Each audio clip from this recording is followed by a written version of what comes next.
The auction hall of Vierk station was loud in a way that never truly stopped. Voices overlapped in dozens of alien tongues. Metal boots struck the floor. Screens flashed prices, species names, strength ratings, and survival odds. The air smelled of oil, recycled oxygen, and fear. Humans were new here.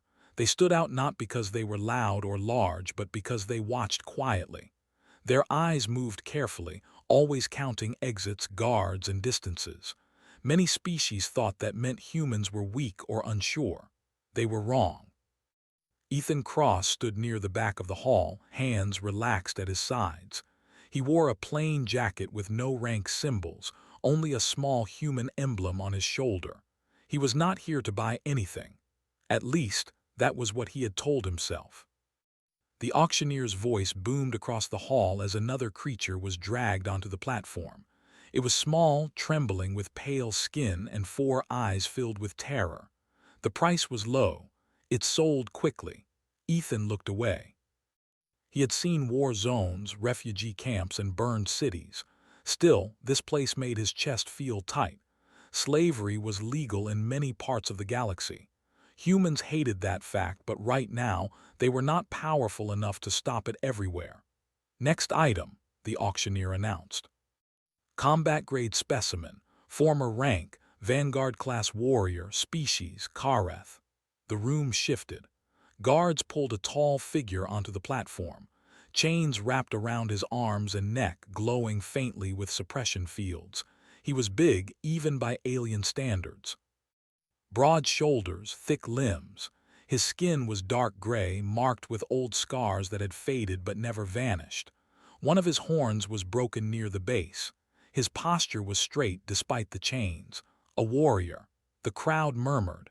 Some leaned forward with interest. Others leaned back cautious. Ethan felt it immediately, not fear, recognition. The Kareth lifted his head slowly.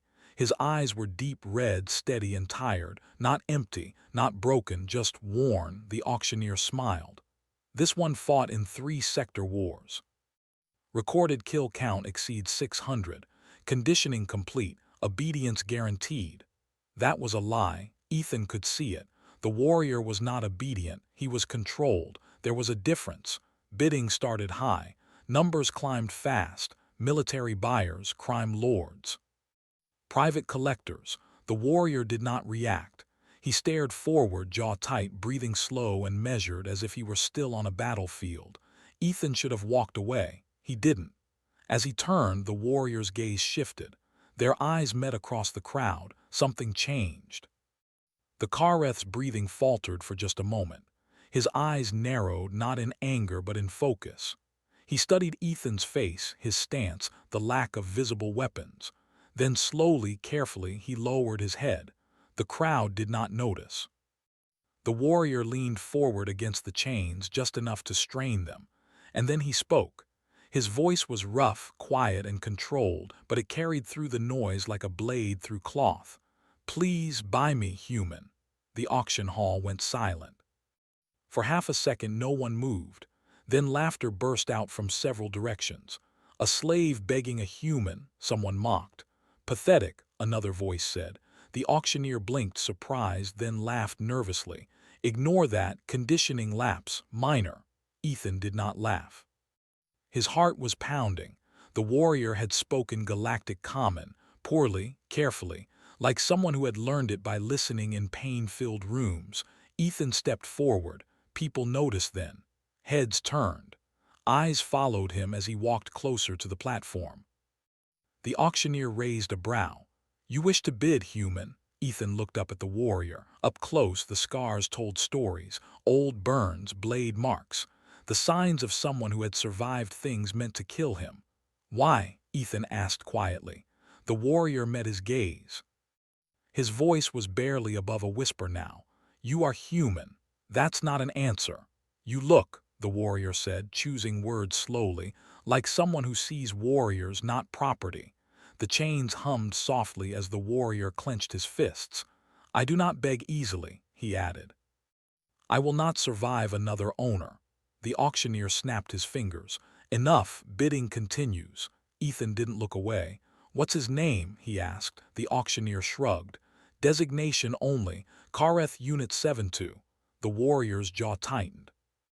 "My name," he said quietly, "was Kael'thar." Ethan raised his hand. "I bid."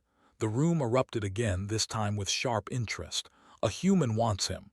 Does he even know the price?" Numbers jumped. Ethan didn't flinch. He named a figure that made several bidders pause. Then another, then higher still. A crime lord snarled and dropped out. A military buyer hesitated, then shook his head. Too expensive. Finally, silence. The auctioneer stared at his screen, then smiled wide. Sold to the human. The chains deactivated partially. Guards moved forward. "Wait," Ethan said. The guards froze. Ethan pulled out a data pad and stepped closer. "I want the contract terms displayed." The auctioneer frowned but complied. Ethan read quickly. Ownership clauses, punishment rights, neural overrides. "No," Ethan said. The auctioneer stiffened. "Excuse me, I don't accept these terms. You bought him." "I bought his release from this platform," Ethan replied calmly. "Not his suffering." Murmurs spread. "You can't," Ethan tapped his pad. "I'm offering an alternative contract, employment. Voluntary, clear terms, no control implants, no punishment clauses." "That's illegal here," Ethan looked around. "So was selling humans once." The auctioneer hesitated. Money was money, and humans paid well. Slowly, the screen updated. Kael'thar watched in silence, heart pounding harder than it had in any battle. When the chains finally unlocked fully, he nearly fell forward. Ethan caught him by the arm without thinking. The warrior stiffened, then froze, confused. Ethan steadied him. Easy. No command. No threat, just a voice. They left the auction hall together. In the quiet of the docking corridor, Kael'thar finally spoke again. "Why?" he asked. Ethan shrugged. "Because you asked." Kael'thar looked down at his hands. Free. No chains. "For many cycles," he said slowly, "I was taught humans were weak, soft, easy to break." Ethan smiled faintly. "We get that a lot." Kael'thar lifted his head. "If I serve you," he said carefully, "it will not be because I am owned." "I wouldn't want it any other way," Ethan replied. Behind them, unseen eyes watched. Whispers spread across Vyerk Station. A human had bought a warrior, and the galaxy was about to learn what that really meant. The transport ship was quiet once it left Vyerk Station. Not silent, but calm in a way Kael'thar had not felt in many cycles. The engines hummed softly beneath the floor. Lights were dim, warm, not harsh like prison cells or holding bays.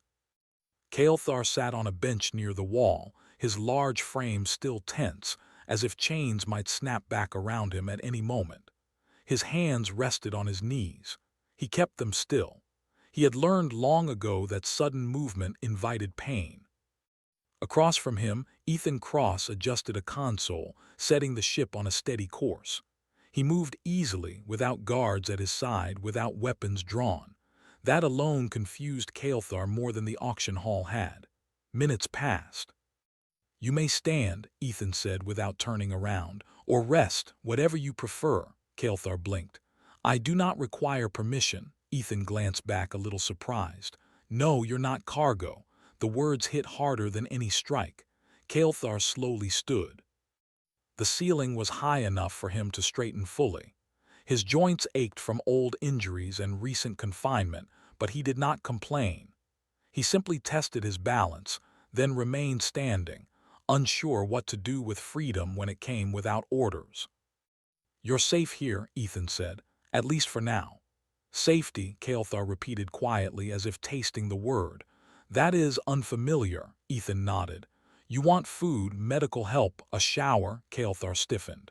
"You will decide my maintenance schedule," Ethan frowned slightly. "No, I'm offering," that word again. Kael'thar lowered his head. "I am capable of self-care," he said carefully, "though my strength is reduced." "We'll fix that," Ethan replied, "if you want." Kael'thar looked up sharply. "If I want." Ethan leaned back against a console. "Listen, Kael'thar, I didn't buy you to own you. I bought you because you asked for help, that's it." "Help," Kael'thar echoed. "Humans help warriors of other species." Sometimes, Ethan said. Especially when the galaxy treats them like tools. Silence returned, heavier this time. Kael'thar walked slowly to the viewport. Stars stretched into pale lines as the ship moved through jump space. He pressed his palm against the glass, feeling the faint vibration beneath his skin. I was Vanguard class, he said after a while, before capture. I know, Ethan replied. I commanded thousands. I read that too. Kael'thar's jaw tightened. Now I am nothing. Ethan stepped closer, stopping at a respectful distance. You're someone who survived. Kael'thar turned his head. Survival is not honor. Neither is slavery, Ethan said calmly. The warrior studied him for a long moment. You speak as if you have fought. I have, Ethan answered. Different wars, same costs. That answer satisfied something inside Kael'thar, not fully but enough. They reached a small medical bay. Ethan gestured inside. Autodoc is basic, but it'll help. No restraints, no sedatives unless you ask. Kael'thar hesitated at the doorway. His instincts screamed trap. He had learned never to enter medical rooms willingly. Ethan noticed. I'll wait outside. Kael'thar searched his face for deception and found none. Slowly, he stepped inside. The autodoc lights scanned his body. Old fractures, regrown bone, scar tissue layered over scar tissue. The machine hummed softly, listing repairs it could make and ones it could not. Kael'thar watched the display, emotion tight in his chest. No one had assessed his health without measuring his market value in cycles. When he exited, Ethan handed him a folded cloth. Clothes, human size is close enough. Kael'thar accepted them carefully. Thank you. The word came easier this time. Later, they shared a simple meal at a small table. Ethan ate protein bars. Kael'thar consumed nutrient paste unused to flavor. You don't ask much, Kael'thar said. Ethan shrugged. I don't need much. Most owners ask for obedience first, Kael'thar said. Then loyalty. Then blood. I don't want any of that, Ethan replied. Kael'thar's eyes narrowed. Then what do you want? Ethan thought for a moment. Truth, choice. And if you decide to work with me, partnership. Work, Kael'thar repeated. I'm a security contractor, Ethan explained. Escort missions, evac runs, defensive operations, dangerous stuff. Kael'thar's posture straightened slightly. Combat, yes. You would fight beside me, Kael'thar asked. If you agree, Ethan said. And only if. The warrior was silent for a long time. I have killed many, Kael'thar said quietly. For empires that fell, for masters who forgot my name. I won't forget, Ethan said. Kael'thar looked up sharply. Ethan met his gaze. If you walk away tomorrow, I won't stop you. If you stay, it's because you choose to. For the first time since the auction, Kael'thar felt something loosen inside his chest. Not trust. Not yet, but possibility. They did not know they were being watched. On Vierk's station, data logs were reviewed, footage replayed. The moment a human altered a slave contract spread quickly through private networks. A human broke auction protocol, one broker hissed, and took a vanguard. Humans are not supposed to interfere, another replied. They're newcomers. They just did. Messages traveled faster than ships. By the time Ethan's transport exited jump space, whispers had already turned into plans. On the bridge, alarms chimed softly. Multiple pings, Ethan muttered, checking sensors. That's not good. Kael'thar stepped forward instinctively. Pursuit, looks like it, Ethan said. 2 fast ships, no transponders. Kael'thar's eyes hardened, old instincts roaring back to life. They will attempt retrieval. Of you? Ethan asked. Yes, Kael'thar replied, or my death if retrieval fails. Ethan exhaled slowly. Figures, he looked at Kael'thar. I won't force you to fight. The warrior didn't answer right away. He walked to the weapon locker, then stopped, hands hovering. You said I have choice, he said. You do, Ethan replied. Kael'thar turned. His voice was steady now. Then I choose to stand. Ethan nodded once and opened the locker. Then welcome aboard. As the ship adjusted course and enemy signals closed in, Kael'thar felt something he had not felt since his capture. Purpose. Not given. chosen. And somewhere in the dark between stars, the galaxy began to realize a mistake had been made. The two ships closed in fast. Ethan watched the sensor screen, jaw tight. "They're not trying to talk," he said. "No warning, no claim." Kael'thar stood near the weapons rack, already armored in a simple combat vest Ethan had pulled from storage. It was light, flexible, and human-made. It did not restrict his movement. That alone told him much about how humans fought. "They do not need to speak," Kael'thar replied. "They believe ownership still applies." Ethan snorted. "Yeah, well, that's gonna be awkward for them."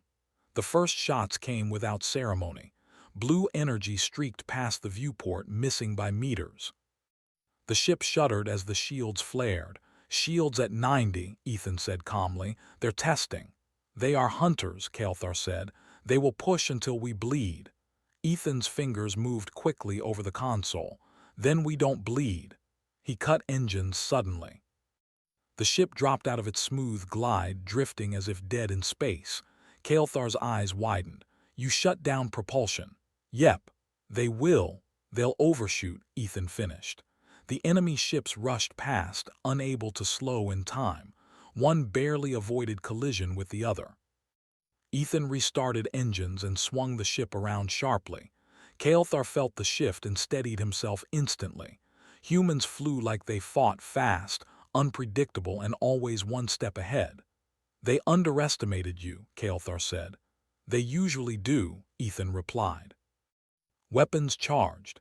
Ethan fired a short burst not at the ships but at the debris field nearby. Rocks shattered, flooding space with fragments. The pursuing ships veered, shields flaring as debris slammed into them. "They're trying to disable us, not destroy," Ethan noted. "Means they want you alive." Kael'thar's hands clenched. "That will not happen," a warning tone sounded. One ship broke formation and accelerated hard, angling toward their flank. "Boarding craft," Ethan muttered. "Classic." The impact came seconds later. The ship jolted as clamps locked on. Kael'thar moved without being told. He took position near the corridor, checking a weapon Ethan handed him. It was compact, efficient, unfamiliar, but balanced. "You know how to use that?" Ethan asked. Kael'thar tested the grip. "I will learn." Ethan smiled thinly. "That's the spirit." The hull cutter screamed. Metal peeled back. Kael'thar felt the old memories rise: boarded ships, chains, shock collars, the smell of blood and burned flesh. He forced himself to breathe. "This is my choice," he reminded himself. The breach opened. Figures poured in, armored mercenaries, weapons raised, confident. "Stand down," one barked. "The asset belongs," Kael'thar fired.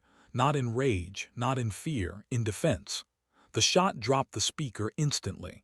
The others scattered, surprised by resistance. Ethan moved beside Kael'thar, covering angles, firing only when necessary. They fought as if they had trained together for years, though they had met days ago. Humans fought with trust. Kael'thar noticed it clearly now. Ethan never checked his back. He assumed Kael'thar would be there, and Kael'thar was. The last mercenary fell back through the breach. Ethan sealed it with an emergency patch. Silence returned, broken only by heavy breathing. Ethan glanced at Kael'thar. "You okay?" Kael'thar nodded slowly. "Yes." "You didn't hesitate." "I did," Kael'thar said, "but not because of fear." Ethan studied him, then nodded once. "Good." They didn't celebrate. Humans rarely did after a fight. They cleaned, repaired, checked systems.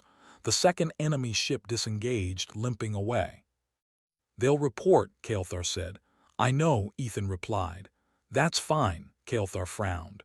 "You invite attention." Ethan smiled faintly. "Sometimes attention is the point." Hours later, the ship docked at a small, human-operated outpost near the edge of controlled space. It was nothing impressive. Metal walls, simple lights, people who looked tired but alert. As Kael'thar stepped onto the platform, conversation stopped. Eyes turned. Whispers followed. A Kareth warrior walking freely beside a human, not chained, not guarded. "Easy," Ethan murmured. "They're just curious." Kael'thar kept his posture relaxed, though every instinct told him to be ready. This place felt different. No fear in the air, no cruelty, just caution. A woman approached Human wearing a medic's coat. "You must be the one who caused half the station networks to light up," she said, eyeing Kael'thar. Ethan shrugged. "He's with me." The medic raised a brow. "Voluntary," Kael'thar answered himself. "Yes," she nodded once satisfied. "Then welcome." That word again. Welcome. They stayed longer than planned. Repairs took time. News traveled faster. Messages arrived. Warnings, threats, offers. Ethan ignored most of them. Kael'thar watched from a distance, slowly understanding something important. Humans did not rush to power. They waited. They prepared, and when they moved together. That night, Kael'thar stood alone on the outpost balcony, staring at the stars. Ethan joined him, offering a warm drink. "What do you see?" Ethan asked. "A galaxy that fears change," Kael'thar replied. "And humans are change," Ethan smiled. "That's one way to put it." Kael'thar hesitated, then spoke. "Why did you truly buy me?" Ethan didn't answer right away. "Because when you asked, you didn't sound weak. You sounded tired of surviving alone." Kael'thar closed his eyes briefly. "For many cycles," he said, "strength meant standing above others. Now I see it can also mean standing beside them." Ethan raised his cup. "To standing together." Kael'thar mirrored the gesture, awkward but sincere. Somewhere far away, decisions were being made, contracts rewritten, alliances shifted. The galaxy was watching, and for the first time, Kael'thar did not feel like prey. He felt like a warning. The warning came 3 days later. Ethan was in the operations room reviewing contracts when every screen went red at once. Alarms did not scream. Humans did not like panic sounds. Instead, a single calm tone echoed through the outpost. Kael'thar felt it before he heard it, a pressure in the air. The kind that came before battles that changed history. Ethan looked up. "That's not a pirate's signal." Kael'thar stepped closer. "No, that is authority." The message filled the main screen. A symbol appeared first, ancient, heavy with meaning. The mark of a regional coalition that controlled dozens of systems. A voice followed. Cold, controlled. "Human operative Ethan Cross, you are harboring stolen military property. Return the Kareth warrior known as Kael'thar immediately. Failure to comply will result in enforcement action." The message ended. Silence spread across the room. Around them, human staff had gone still. No one panicked. No one shouted. They waited. Ethan leaned back slowly. "Well," he said, "that escalated." Kael'thar's fists tightened. "They call me property." "They don't get to," Ethan replied. "You do not understand," Kael'thar said. "This coalition does not threaten lightly. They erase examples." Ethan nodded. "Yeah, humans are familiar with that move." A technician spoke up. Multiple fleet signatures just crossed into sensor range. Not pirates, warships. Kael'thar felt the weight of his past settle on his shoulders again. He had seen this before. Entire worlds kneel because resistance cost too much. "This is my fault," he said quietly. "I should leave." Ethan turned to him sharply. "No. If I surrender," Kael'thar continued, "they will withdraw. You and this outpost will survive." Ethan stepped closer until they stood face to face. "And you'll go back in chains." Kael'thar did not look away. "Survival sometimes demands sacrifice." "Not this time," Ethan said. "Not like that." "You would risk many lives for one warrior?" Kael'thar asked. Ethan's voice was steady. "I would risk my life for someone who chose to stand beside me." The words hit harder than any weapon. Kael'thar looked around the room. Humans, different ages, different backgrounds. None of them looked at him with fear or hatred, only resolve. "You would fight a coalition for me," Kael'thar said. "We'd fight a coalition for the idea that slavery doesn't get to follow us into the future," Ethan replied. Kael'thar closed his eyes. His entire life had been shaped by commands, orders, duty without choice. Now choice stood before him, heavy and real. The fleet dropped out of warp an hour later. Massive ships filled the void beyond the outpost. Their weapons did not fire. Not yet.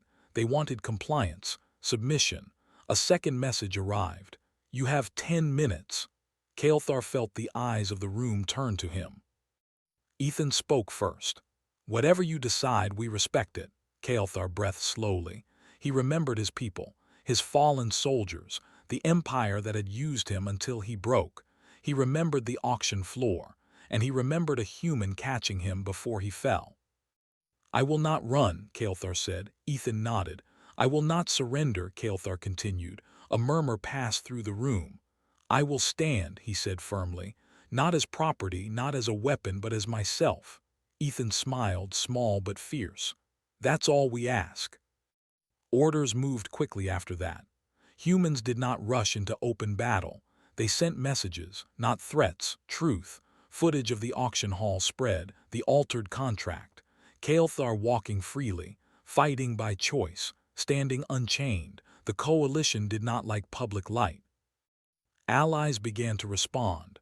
Not governments, people. Independent captains, former slaves, small human fleets. Species that had been crushed quietly and learned to survive quietly. They arrived without banners. The coalition commander sent another message, anger slipping into his voice. You are making a grave mistake, Ethan replied simply. So did you. The first shots came soon after. Coalition fighters moved in, precise and overwhelming. Human defenses flared to life, not stronger. Smarter drones swarmed. Signals jammed, traps triggered. Kael'thar fought again, but this time was different. No collar, no command. He moved because he chose to. He protected humans who trusted him without question. He watched humans shield others without hesitation. When a coalition boarding team breached the outpost, Kael'thar met them head-on. They recognized him. Stand down, vanguard, one officer barked. By authority, Kael'thar struck him aside. I am no one's vanguard, he said. I am free. The battle spread. Losses mounted on both sides, but something unexpected happened. Coalition crews began to hesitate. They saw former slaves fighting willingly beside humans. They saw orders questioned. They saw something break. The coalition commander demanded full assault. His fleet did not fully obey. When the dust settled hours later, the coalition ships withdrew, not defeated, but shaken. The final message was short. This matter is not finished. Ethan exhaled slowly and leaned against a wall. That was too close. Kael'thar stood beside him, armor scorched, posture unbroken. They will return. Yeah, Ethan said, but next time they won't come alone. Neither will we, Kael'thar thought. In the days that followed, something changed. Messages arrived from across the galaxy. Not offers to buy, requests to join, former warriors, escaped laborers, those who had heard the story and chose hope over fear. Kael'thar watched it unfold with quiet awe. You have started something dangerous, he said to Ethan. Ethan smiled tiredly. Yeah. Dangerous to old systems. Kael'thar lowered himself to one knee, sudden and deliberate. The room went silent. I do not kneel as property, Kael'thar said clearly. I kneel as a warrior who chooses his cause. Ethan froze. You don't have to. I want to, Kael'thar replied. He placed a fist over his chest. I will stand with humanity, not because you are strongest, but because you remind the galaxy what strength should be. Ethan swallowed, then nodded. Then stand up. We fight side by side. Kael'thar rose. Somewhere far beyond the outpost, the coalition began rewriting strategies, because humans were no longer just newcomers. They were leaders, and Kael'thar was no longer a slave. He was a symbol. The galaxy had shifted. It was subtle at first, almost invisible, a whisper across star systems, a rumor repeated in hushed tones, but then it grew louder, louder with every passing cycle. Humans were not just survivors anymore. They were a force that demanded attention. And at the center of that force stood Ethan Cross, a man who had bought a former alien warrior and treated him as an equal. Beside him stood Kael'thar, once a feared Kareth vanguard, now a symbol of loyalty chosen freely, not imposed. They traveled from system to system, responding to emergencies, escorting refugees, and protecting those who could not defend themselves. Word of their deeds spread faster than the light-speed ships they rode. Entire populations, oppressed and broken, began to whisper about the humans who would not own anyone, but who inspired loyalty instead. In a small system on the edge of the coalition's influence, they arrived at a planet under attack. Mining colonies had been raided by rogue mercenaries loyal to no one, but looking to exploit the chaos of coalition bureaucracy. Civilians ran in the streets, machines collapsed from sabotage, and ships burned in orbit. Kael'thar stood on the observation deck of their transport, scanning the chaos below. He had fought countless battles, seen thousands of deaths, but this was different. This was a human-led response. Precision, care, purpose. "They do not panic," Kael'thar said quietly. "Not like armies I have served." "No," Ethan replied. "We act, but we think first. We protect first. That is what makes us dangerous." The warrior studied him for a long moment. "You are teaching them to fight for choice, not orders." Ethan nodded. "Choice is stronger than fear." The operation began. Human forces moved quickly and efficiently, evacuating civilians, disarming explosives, and neutralizing mercenary positions. Kael'thar was at the front, his weapons ready, not out of command, but because he chose to fight beside those humans. He moved with precision, a storm of controlled power. His presence inspired fear in those who attacked and hope in those who hid. The coalition observers watching from afar were astonished. A Kareth vanguard had aligned with humans willingly, not coerced, not manipulated. He had chosen to fight for them, and where he went, others followed. Former slaves, displaced warriors, and civilians armed themselves to help. Entire colonies rose up, inspired not by humans' orders but by their example. Kael'thar struck down one of the lead mercenaries, stopping a detonation that could have killed dozens. He didn't hesitate. He didn't scream. His movements were clean, practiced, purposeful. When the battle ended, civilians approached him. Their hands shook as they held out thanks, some even begging for protection from him and the humans he stood beside. Kael'thar lowered himself to one knee in respect, not because they demanded it, but because they were grateful, and he chose to honor that. Ethan approached him as the last of the attackers surrendered. "They saw your choice today," he said. "You reminded them that freedom is stronger than fear." Kael'thar nodded slowly. "I have learned that strength lies not in domination but in protection, in loyalty freely given." Ethan smiled. "Exactly." That night, as the colony rebuilt, messages arrived from neighboring systems, requests for guidance, protection, and alliance. Humans had become more than a force, they had become a beacon, and Kael'thar was at the center of it all, not a weapon, not a slave, a chosen warrior standing with humans who had given him respect and trust. Weeks later, in a heavily fortified system at the edge of known space, a coalition fleet arrived to test the humans' resolve. Hundreds of ships, well-armed and coordinated, descended with the expectation of easy victory. But humans did not fight like anyone expected. They moved unpredictably, combining cunning, discipline, and compassion. Kael'thar led small strike teams that outmaneuvered enemy formations. Ethan coordinated evacuations, traps, and rescue missions simultaneously. Every action inspired loyalty.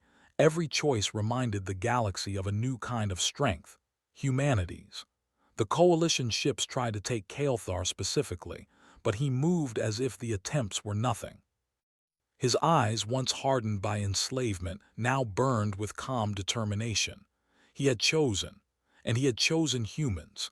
Any who thought they could command or reclaim him were wrong.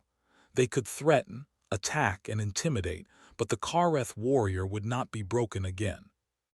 When the battle ended, the coalition withdrew, not out of defeat, but because they had witnessed a phenomenon they could not understand. Humans inspired others to fight alongside them, not for pay, not for fear, but for choice, trust, and loyalty freely given. And the humans who inspired this loyalty were growing in reputation across the galaxy faster than any empire had predicted. Kael'thar walked beside Ethan on the observation deck of their ship afterward. The stars stretched endlessly around them, a silent witness to the human-led revolution of spirit and courage. "You have changed the meaning of strength," Kael'thar said. "Not just for me, for everyone who follows." Ethan looked at him, serious but calm. "No. You've changed it too. You taught the galaxy that warriors are not property and that loyalty is not bought, it is chosen." Kael'thar studied him, then spoke with a quiet conviction. "I am no longer a slave, no longer a weapon forced into obedience. I am Kael'thar. I fight because I choose to fight, I stand because I choose to stand, and I will follow humans who choose the same." Ethan put a hand on Kael'thar's shoulder. "Then let's make sure the galaxy knows it." Kael'thar nodded. For the first time in centuries, he felt truly whole. The chains that had once bound him were gone. Not just the metal and implants, but the chains of expectation, fear, and control. He had been bought once, but he had never been owned. Now he chose freely to stand with humans, and that choice made him more powerful than he had ever been under 1,000 emperors' commands. In the months that followed, humans and Kael'thar became legends. Entire systems began to organize around principles inspired by their example: freedom, trust, loyalty, and the courage to fight for what is right. Slavery and oppression did not vanish overnight, but they began to crumble. Humans were no longer just participants in galactic politics. They were innovators of morality and strength. And Kael'thar was their chosen champion, the living proof that even the fiercest warrior could find freedom through trust and honor. One evening, standing at the bridge of the flagship as stars passed by, Kael'thar looked over the fleet gathered around them. Former slaves, warriors from dozens of species, and human allies alike lined the ship's decks. None had been forced. All had come because they believed in the humans' cause. All had come because they had seen what Kael'thar had seen. Choice was stronger than chains. Kael'thar turned to Ethan. "You offered me freedom when I thought it impossible." Ethan shrugged. "You asked for it." Kael'thar shook his head with a faint smile. "I asked, but you understood me." "That's what humans do," Ethan said. "We see, we decide, and we act." Kael'thar's gaze swept the fleet. "Then let us act together." And together they did. Every system they touched knew the story. A human bought a warrior. The warrior chose the human. The galaxy shifted. Humans were no longer just survivors. They were leaders, uniting others through choice, courage, and the truth that no one could truly own another being. Strength was no longer measured by weapons or conquest, but by loyalty freely given and the courage to stand for what was right. Kael'thar stood tall beside Ethan as their fleet moved into the void, a living symbol of the human way. The galaxy had learned the truth. Humans were not just a species. They were a force that could inspire the impossible. And those who underestimated them, those who thought slavery could define the worth of a warrior, would learn too late. Kael'thar was free. He had chosen.